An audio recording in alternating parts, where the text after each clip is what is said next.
Merci, Monsieur le Président,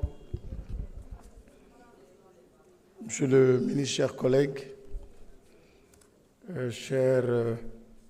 honorables députés, di leen sant di leen gërëm ci ñaan yi ngeen may suma waajur ju jigéen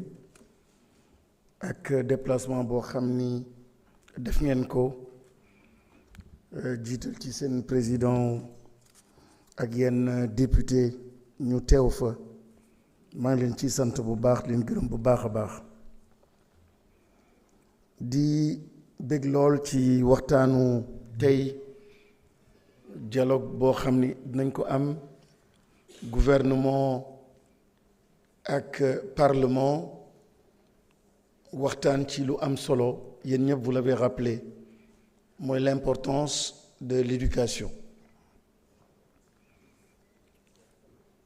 may fàttaliku rek simplement ci intervention yi benn boo xam ni c'est une suggestion bi ma bëggoon def suma xarit suma wëllëree Tafsir Thioye def ko mooy war nañu joxante rendez-vous pour gën a mën a xóotal ndaxte mbir bi dafa am solo torop xam naa képp ku fi jaar rek am na solo ndaxte département bu nekk day liggéey pour réew mi et secteur bu nekk am na importance wante dëkku jullit lañu muy chrétien muy musulman mu nekk dëkk boo xam ni capital spirituel daf fi am solo lool ñu am yaqiin ni jàng ak jàngale moo yore réew moo yore ëllëgu réew te dafay laaj générosité day laaj dépassement de soi day laaj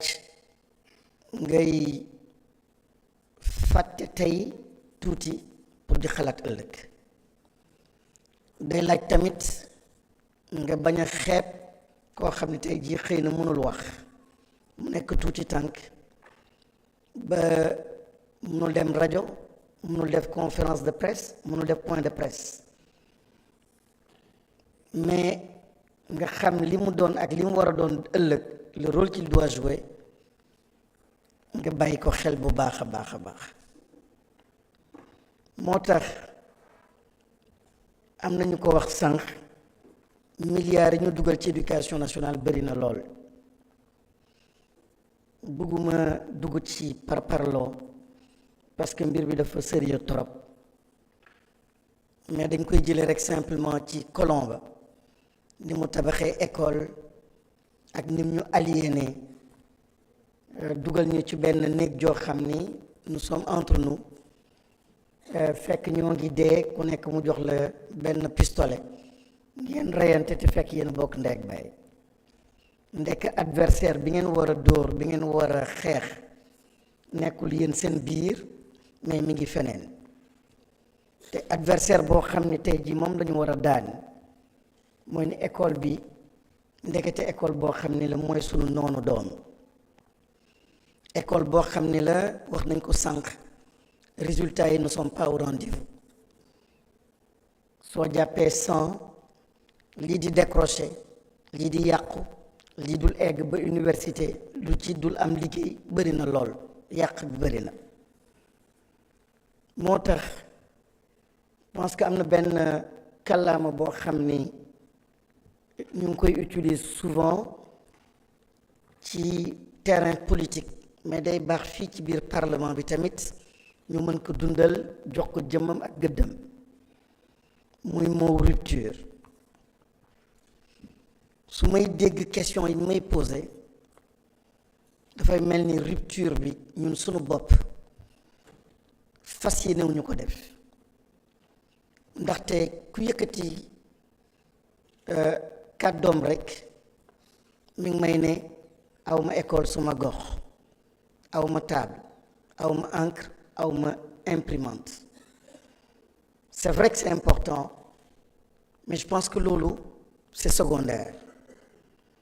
am na urgence yoo xam ni yooyu la wante am na yeneen urgence yoo xam ne tey jii il faut que ñu dem ci fi mu gënee xóot et qu'on réfléchisse ensemble ci refonte du système éducatif refonte du système éducatif boobu muy rupture bu njëkk ba war nañoo di gën a gëstu di gën a laajte le pourquoi des choses suñu laajtee pourquoi xale yi mel nii pourquoi liggéey amul ëllëg fu muy jëm IA bi ban incidence ak benn impact liggéey yi nar a disparaître bientôt ñu ngi commencer di disparaître réseaux sociaux yi ainsi de suite dina tax nga jox benn sens ce système éducatif te loolu débat bi fii la war a amee te war nañ ko gaaw a def dafa am urgence foofu ci comment bi naka la ñu naxee ak dafa am yu bari yu may dégg xale yi di jóge def 10 kilomètres 4 kilomètres dem jàngi feneen jàppale ni loolu yépp mi ngi woon ci pexe tubaab ba bugguma xóotal trop 45 minutes la ñu am wante ci comment ba nañu jàpp ni se sont bien organisés ba ñun de façon instinctive automatique on reproduit le même schéma sans nous en rendre compte xale yi plus ñuy màgg di avancer plus ñuy sori seen terroir ñii di génn di dem bitim réew wala ñi nekk bitim réew gis nañ ne am na loo xam ne c'est sacré xale ba benn âge obligation la mënul génn ci quartier ay gis-gis la yoo xam ni day indi ay contraintes par la loi nu ñuy orienter mbir yi au niveau par exemple du Parlement pour mën a protéger xale bi ak protéger yoo xam ni dérives yoo xam ni on les a constatées le camp question boobu tamit on ne se pose pas souvent ces questions mais ma gaawantu rek le qui aussi ci rupture bi ci la bokk mooy kan mooy responsable kan mooy coupable damay gis ni ku yëkkati kàddu ñu bëri ñu ngi ne ministère de l'éducation nationale mais le gouvernement parle de société éducative la responsabilité elle est partagée elle est partagée elle doit être partagée lu bëri ñu ngi koy tabax ci biir école c'est déconstruit dans nos familles lu bëri ñu ngi koy tabax ci biir école c'est déconstruit donc au niveau des quartiers il faudrait aussi que suñuy wax yooyu yëpp day am solo parce qu'il y a d'autres pays d'autres États am na neneen loo xam ne biñ ko gisee ba poser ces questions fondamentales permettre na leen aussi moo am ay lois yoo xam ne dañ koy jël pas seulement directement à l'école mais par rapport à l'environnement et à un ensemble d'acteurs et le choix des investissements dina tax tamit cette question-là par rapport aux responsabilités dina mën a orienter donc responsabilité yi mu am beneen rupture boo xam ne war nañ ko def war nañu am une vue globale et je m'adresse aux honorables députés ku wax rek wax na goxam te xëccoo boobu day daaneel système bi on parle de pôle territoire on parle d'une nation on parle d'un développement lacce yi dama bëggoon mu xaw a am différence député da ngay nekk député gox député benn terroir culturellement bu am benn existence benn réalité économiquement mu am loo xam ni moom la ko yàlla jox mu am histoire boo xam ni moom la ko yàlla jox bëgg naa ci rencontre boo xam ni war nañ ko ami ngeen dimbali système éducatif bi mooy porter la question pas simplement lu homogène imprimante ak salle de classe et cetera mais demande député yi tey jii parce que vous représentez le peuple ak ay gox war na mën a am benn particularité ak ay singularité buy mën a dimbali le système éducatif. Deuxièmement may xaar tamit ci honorable yi ñu am une vue d'ensemble. La vue d'ensemble mooy ñuy réfléchir système éducatif ñuy réfléchir surtout sur la refonte boo xam ni qui est en cours dinaa ci dellu si ci kanam tuuti mais waxaat tamit ci beneen rupture boo xam ni député yi wax nañ ko bëgg nañ ko mooy diggante je parlerai pas au nom du gouvernement en tout cas entre le ministère de l'éducation nationale ak le parlement man importance bi ma gis ak bi ngeen gis ak bi ma dégg bi ngeen jox éducation nationale bëgg naa lool ñu wéetoo tuuti di gën a waxtaan ci système éducatif bi parce que c'est très sensible et toutes les questions ou beaucoup de questions bokk les différents départements ministériels lépp presque dépendra du système éducatif. La performance dans 10 ans, dans 15 ans dépendra de la performance du système éducatif. Les questions de sécurité dépendront du système éducatif. Le vivre ensemble dépendra du système éducatif. Beaucoup de choses dépendront du système éducatif. kon day baax ñu mën a toog di gën a xóotal di gën a waxtaan moo tax bëgg nañ leen proposer au président de la commission éducation ces moments de dialogue pour mën a am beaucoup plus de chances de nous comprendre, de mieux nous comprendre et co-construire en fait le système éducatif. maa ngi doon wax sànq ci rupture en termes de vision aussi mu nekk une vision catalytique. C'est un mot, un concept, je parle sous le contrôle du ministre des Finances. Moi, souvent quand on parle de catalytique, moi, loo xam ne soo ko laalee mu laal beaucoup de secteurs malheureusement dañ koy gis ci lu physique loo xam ne da nga koy laal ci pétrole wala ci lu ñuy tabax mais le caractère catalytique de l'éducation bëgg naa ñu partager ko ak les parlementaires et dina tax ngeen gën a mën a dimbali le système éducatif. Le système éducatif ak li ma fi dégg ministre bii des finances du ko mën a financer mukk amul benn budget su dee par le budget la ñu nar a jaar pour financer le système éducatif régler ces questions-là qui ont été réglées dans d'autres pays. Dans d'autres pays on ne parle pas d'abri provisoire. Dans d'autres pays problème yi ñuy am ni xale yi li ñuy dund nii dunduñu ko tout simplement parce que il y a une prise en charge des rapports au système, des rapports au financement du système éducatif, qui sont des rapports aussi de rupture. Moo tax loolu aussi j'invite les parlementaires ñu génn en dehors de la boîte, réfléchir en dehors de la boîte. Dafa mel ni nous sommes tous obligés de réfléchir à l'intérieur de la boîte, toujours à partir des 900 milliards yoo xam ne moom la ñuy jox pour régler ce problème. Mais on se rend compte de toute évidence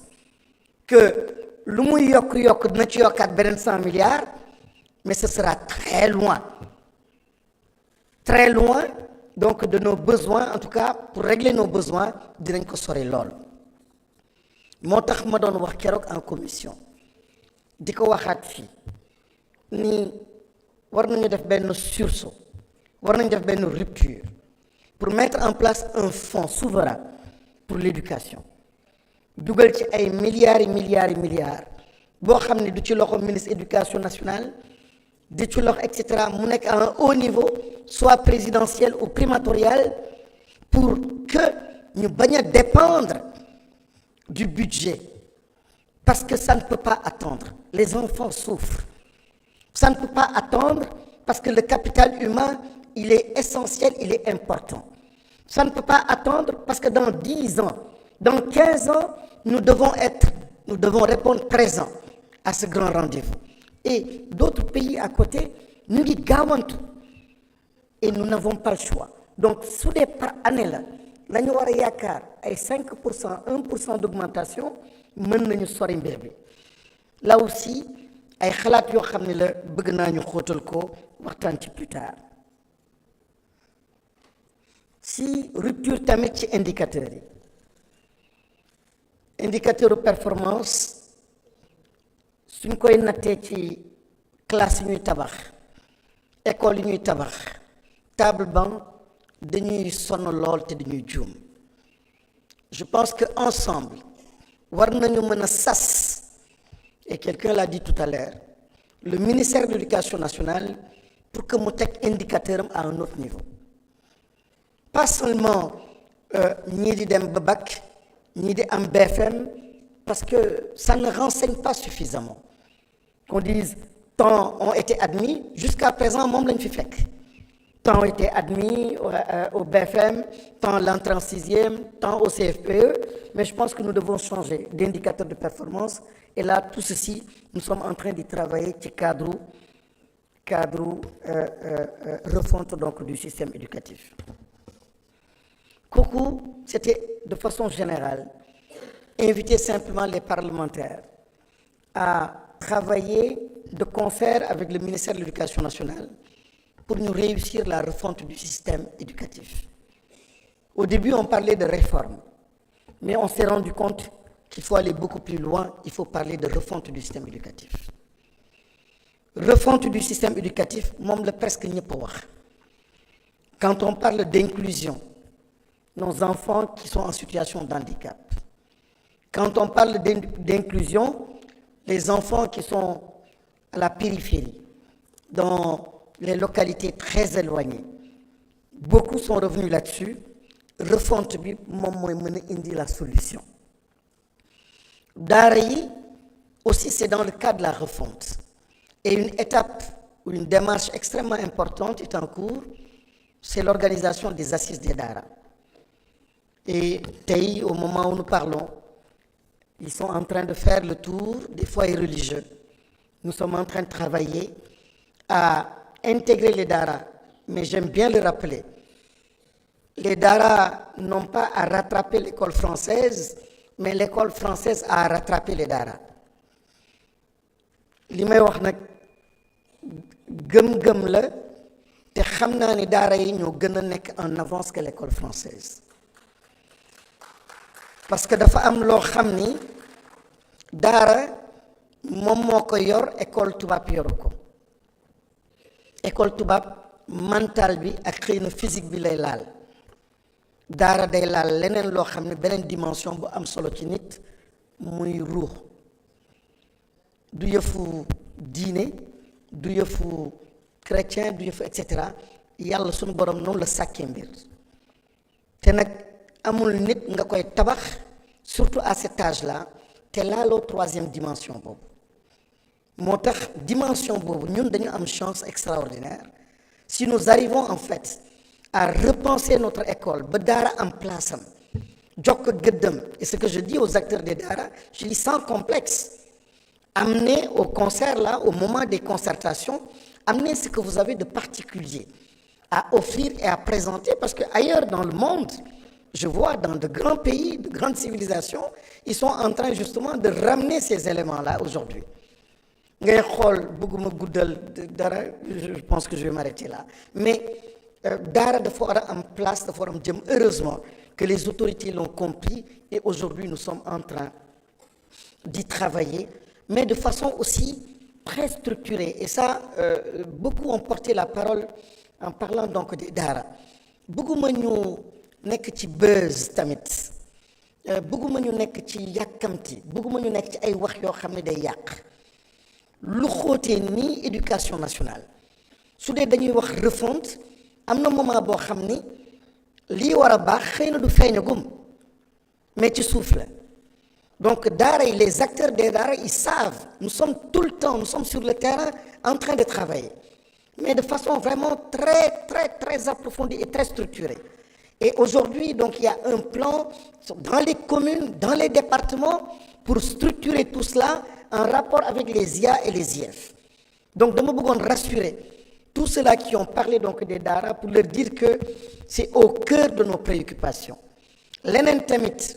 erreur la suñu gisee suñu budget ne ana daara bi et cetera erreur la dans la nomenclature ni ñu koy bindee mën nga bañ a gis daara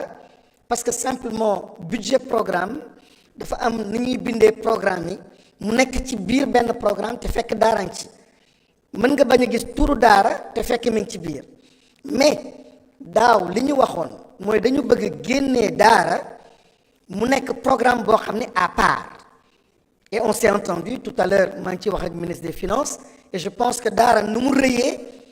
léegi jot na ñu mun ko génnee pour mu nekk un programme à part avec ses propres indicateurs loi d'orientation bi ñu wax absolument vous devinez aisément que dans le cadre de la refonte loi yooyu yëpp dañ ko nar a gisaat on a parlé du sport on a parlé donc des quantum horaires absolument yooyu yëpp refonte moo koy joxe quand on parle de refonte du système éducatif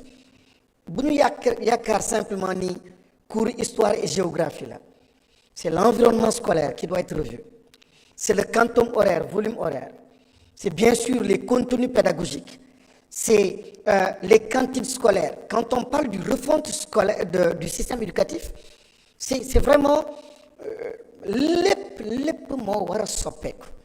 moo tax indicateur mon ami et frère qui parlait de nombre d'écoles nombre de allons plus loin par rapport aux indicateurs et aujourd'hui la chance que nous avons avec le gouvernement actuel c'est justement d'être dans le qualitatif moi il faut véritablement une refonte donc du système et je pense que c'est l'une des demandes les plus exprimées les plus fortes des Sénégalais kontaan nañu trop ci école bi ñu am et quand on le voit beaucoup ont parlé aussi des écoles franco-arabes parce que dafa am li ñu ci bëgg les familles moom la ñu bëgg moi j'ai été impressionné quand j'entre dans une école presque 99% des enfants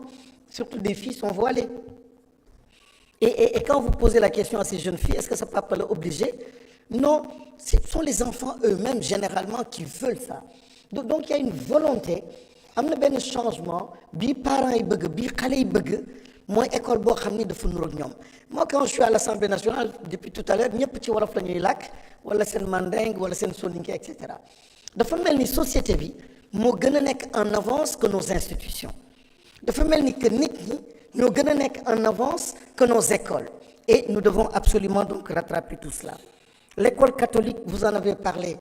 moi je dis si je suis fier d'une école c'est bien sûr ces écoles catholiques c'est une fierté mooy dañu comprendre très tôt en fait cette dimension de spirituelle c'est pas la religion mais c'est cette spiritualité boo xam ni gëm nañ ko dugal nañ ko ci école bi et franchement bravo pour la nation sénégalaise des écoles qui ont produit de véritables Sénégalais ku jaar école catholique très souvent da ngay génn ak yar da ngay génn ak compétence da ngay génn ak lu baax parce que ils ont réussi très tôt à allier la chose mais les daara malheureusement am na loo xam ni vous connaissez l'histoire des daara qui ont été brûlés dans l'histoire du Sénégal des daara qui ont été combattus etc. et il faut qu'on rattrape donc cela pour que la symbiose soit retrouvée le véritable capital spirituel donc du pays mën a retrouver encore au sein de nos écoles les langues nationales la bonne nouvelle la grande bonne nouvelle c'est que le Sénégal il y a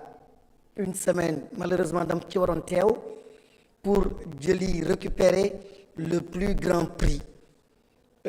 dans le secteur c'est un prix mondial pour le secteur de l'éducation nationale un prix mondial boo xam ni Sénégal récupéré na ko am na ko je pense que c'est le prix nu mu tudd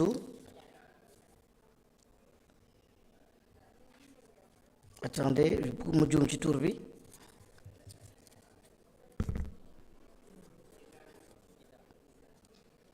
IDAI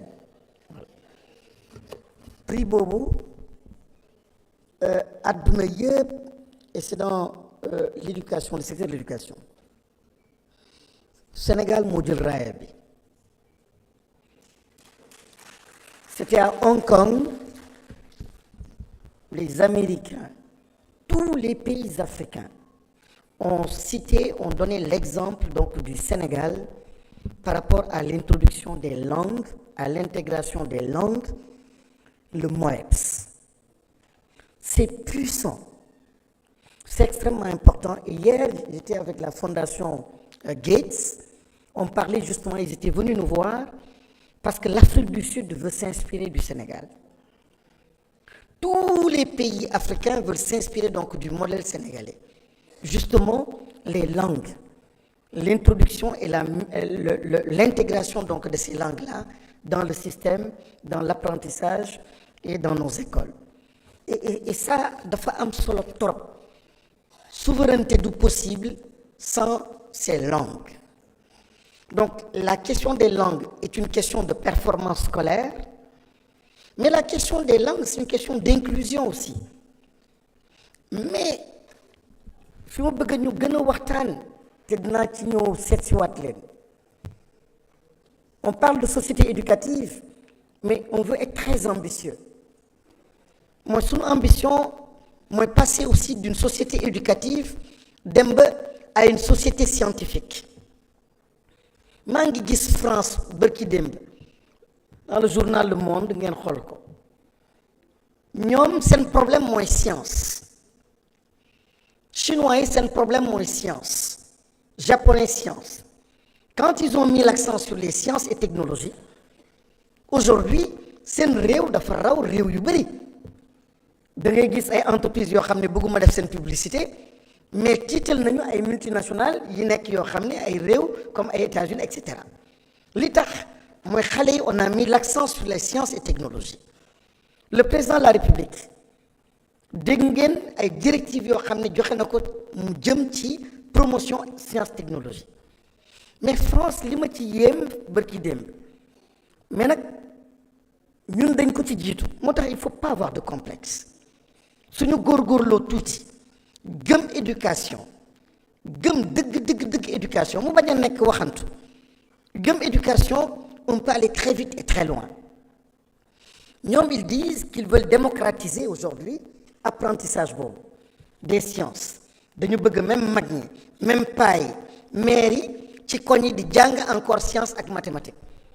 et dañ ko bëgg def ci ay jeux et cetera pour que globalement la société soit une société scientifique mais ñun démb c'était la discussion qu'on avait avec la fondation Gates moo tax ñu ñëw seet si ñu parce que gis-gis boobu amoon nañ ko avant ñu ne ñu boobu la ñu bëgg jàppale le Sénégal nous avons une politique d'alphabétisation nee nañu sunu politique d'alphabétisation boo xam ni d'ici 2030 chef de l'État nee na dafa bëgg ñu éradiquer complètement dañu bëgg di orienter ko maanaam focus bi bañ a nekk simplement l'éradication mais que focus bi nekk non seulement l'alphabétisation mais une alphabétisation orientée aussi vers les sciences il faut de l'ambition ak wóolu sa bopp tey ju may jàngal mag ak suma maam bëgg naa jàngal suma maam ci wolof wala ci jaaxanke wante su ma koy jàngal bëgg naa orienter pour mu mën a am d'autres rapports quelqu'un le disait tout à l'heure dérivé mooy lan équation bële mooy lan x2 et cetera war naa mën petit à petit mu nekk une culture boo xam ni ndànk-ndànk parce que encore une fois ce qu'on construit à l'école est très souvent déconstruit de l'autre côté donc c'est un engagement et c'est une vision boo xam ne aujourd'hui qui est portée par le ministère de l'Éducation nationale le financement de l'école je l'ai dit tout à l'heure il faut aller dans le sens donc la création d'un fonds et le ministre des Finances est très sensible à cette question mais je sollicite aussi cet appui pétrole baa ngi fi gaz baa ngi fi taxes yaa ngi fi il faut absolument ni ñu mënee mobiliser ay taxes yu ndaw pour mën a am un fonds boo xam ne qui ne dépendra pas en fait du budget ñuy mën a di tabax ay écoles pour rapidement am benn vitesse boo xam ne qui ne dépendra pas en fait du vote du budget la centralité de l'école je voudrais vraiment waxaat ko bu baax a baax et puis j'ai l'espace qu'il faut pour en parler parce que permettez-moi de la question de la communication est une question fondamentale. L'école, nous sommes une stratégie. Moi, lorsqu'un ministre de l'Agriculture parle d'agriculture, on lui dit, Monsieur le ministre, vous n'irez pas loin si vous ne vous appuyez pas sur l'école. Quand un ministre de l'Industrie parle de sa politique, on lui dit, si vous ne parlez pas de l'école, ça n'ira pas loin. Et on voudrait dire aussi aux parlementaires de nous aider, de faire le portage de l'école. C'est une question éminemment importante. Et je ne souhaite pas mon une affaire de département ministériel. C'est une question nationale. Encore une fois, je le rappelais en commission, le seul ministère qui a le qualificatif national, c'est le ministère de l'Éducation nationale. C'est un ministère transversal, catalytique, extrêmement important, déterminant. Et je me disais d'ailleurs du Togne, pourquoi le ministère quelle est la part de l'éducation nationale? Et ce portage-là, en termes de communication et dans les budgets quand ils vous seront présentés, ce serait peut-être bien que vous nous aidiez à interpeller les différents acteurs. Comment parler de l'environnement quand un ministre de l'Environnement se présente à vous? Parler du climat, parler de l'environnement, parler de la nature, et vous ne l'interpellez pas par rapport aux enfants. Comment un ministre de l'Agriculture peut-il se présenter à vous sans aborder la question de demain, parce que c'est une question d'amour et de passion. Mais il faut que nous il faut que nous climat da nga koy bëgg garab da nga koy bëgg xar ak ganaar da nga koy respecter fonk ko mais lorsque ci sa petite enfance ak sa éducation yaruñu la ci mais tu es insensible aux questions d'environnement. Suma 40 minutes jeex na. Monsieur le ministre, je vous rajoute 5 minutes. Jeex na. Oui, je vous rajoute 5 minutes. Attends. Je vous donne 5 minutes, monsieur le ministre. 10 rek ma dese. Léegi moom man defe naa dañu truqué man suma bopp su ma teel a pare. Allez-y. Monsieur le ministre. Monsieur le ministre. Oui. Je vous donne 5 minutes. 5 minutes. Oui. Ah. Bon, kon ma gaawantu rek. En 36e, boobu moom c'était de l'injustice. La loi bi ngeen voté fii ci constitution bi ñu dugal ko moins de 6 ans à 16 ans. C'était injuste li ñu doon def xale yi. Gis nga honorable il faut ngeen dimbali ñu yéen a mën a roof ay galgal yoo xam ni am na yoo xam ne dootul amati. Il faut ngeen comprendre la puissance de cette mission. Roof la ngeen na galgal bi ngeen roofoon mooy de 6 ans à 16 ans. Mais vous n'avez pas été vigilant. Parce que ben xale waruñu la éliminer parce que amoo entré en 6e. C'était contraire à la constitution. Moo tax ñu supprimer ko éliminer ko. Mais en CFE par contre c'est différent. Ku koy aptitude la. Par contre ñoo ngi xool le contenu. Aujourd'hui CFE ak CFE il y a 10 ans 15 ans war na changer. CFE bi war na mesurer un peu ay compétences en IA, en numérique, etc. Mais donc on ne doit pas l'éliminer. Parce que Bobo c'est très juste et ça mesure des compétences, des aptitudes et il faut plutôt donc l'améliorer comme le BFM aussi. Les programmes spéciaux,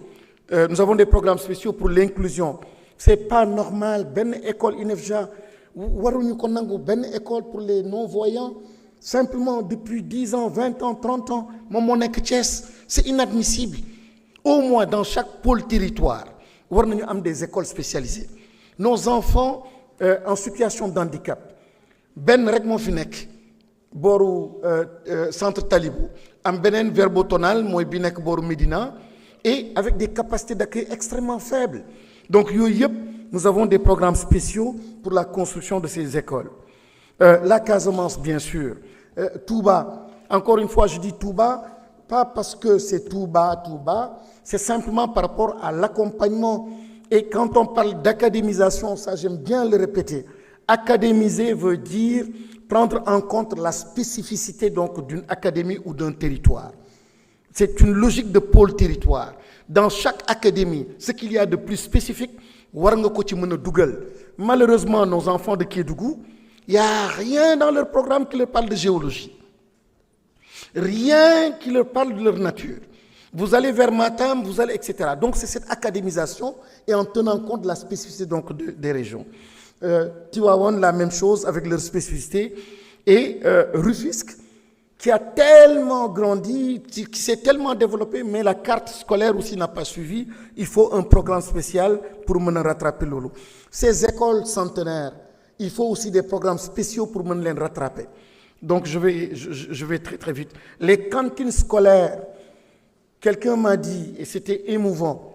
nema dafa mës a ñëw benn bés dugg classe di poser ay questions am benn xale boo xam ni yëkkati loxoom mais prof bi bëgg ko woon jox la parole parce que c'était l'élève parmi les moins brillants mais finalement mu mujjee ko jox parole bi mu ko joxee parole xale bi daal def benn erreur bu doy waar bi ñu génnee mu ne ko mais lu tax noppi woo et cetera mu ne tey jii suma yaram dafa neexoon parce que en réalité yeneen jour yëpp dama doon noppi parce que daanuma lekk daanuma añ mais tey dama am añ moo tax ma xaw a yaram bi xaw a neex ma xaw a xataraayu tuuti maa ngi ciy jégalu bu baax a baax mu am beaucoup d'enfants qui sont dans la même situation vous le savez mieux que moi. Il y a beaucoup qui vont à l'école, qui fréquentent l'école sans prendre le petit déjeuner. Beaucoup passent la journée à l'école sans le petit déjeuner, sans le déjeuner. La question des cantines scolaires est une question éminemment importante, non seulement pour la performance scolaire, mais aussi pour la question de la souveraineté alimentaire. La question de la souveraineté alimentaire, c'est pour ça que je parlais du caractère catalytique. Quand on règle la question de la cantine scolaire, on règle la question de l'économie sociale et solidaire, on est dans l'inclusion, on est dans une politique de transformation, l'implication des femmes, on est véritablement en train d'adresser la question de la souveraineté donc alimentaire. Alors, ces questions-là sont importantes, mais ça passera encore par ici, moi, une loi que nous allons vous présenter pour justement voter et contraindre le système, je dis le système, pas seulement le gouvernement, tous les acteurs, que les collectivités territoriales, à aller dans le sens d'accompagner les cantines scolaires. Je n'ai même pas parlé de cantines scolaires, je parle d'alimentation scolaire, parce que la notion, concept de feuille Gueneux 10, c'est plus impactant, plus structurant.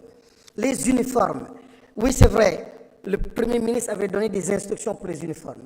mais nous sommes en négociation, parce que 10 milliards ils ont voté il y a 2 ans, 3 ans, ce n'est pas impactant, ce n'est pas structurant. Donc il doit régler le problème. Donc il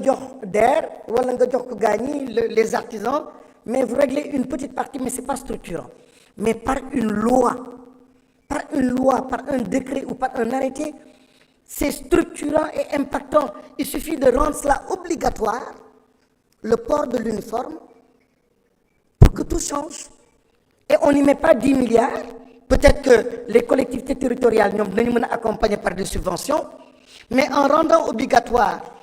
on aide, on soulage les parents, les familles, comme actuellement certaines écoles le font. Mais ce qui est extraordinaire, c'est que comme cela se fait aujourd'hui en Côte d'Ivoire, au Ghana, il faut des petits marchés, gis tenue, rouge, blanc, nous sommes préscolaire, bleu, jaune, nous sommes élémentaire, ainsi de suite. Tous les artisans, tous les tailleurs, discothèques, et ça marche et ça fait donc fonctionner donc le système. Donc nous sommes en train de travailler avec le ministère justement de l'artisanat pour un projet de loi à soumettre allant donc dans le sens donc de rendre obligatoire ces uniformes. Rencontre donc avec les parlementaires, je l'ai dit, les tables bancs, les artisans,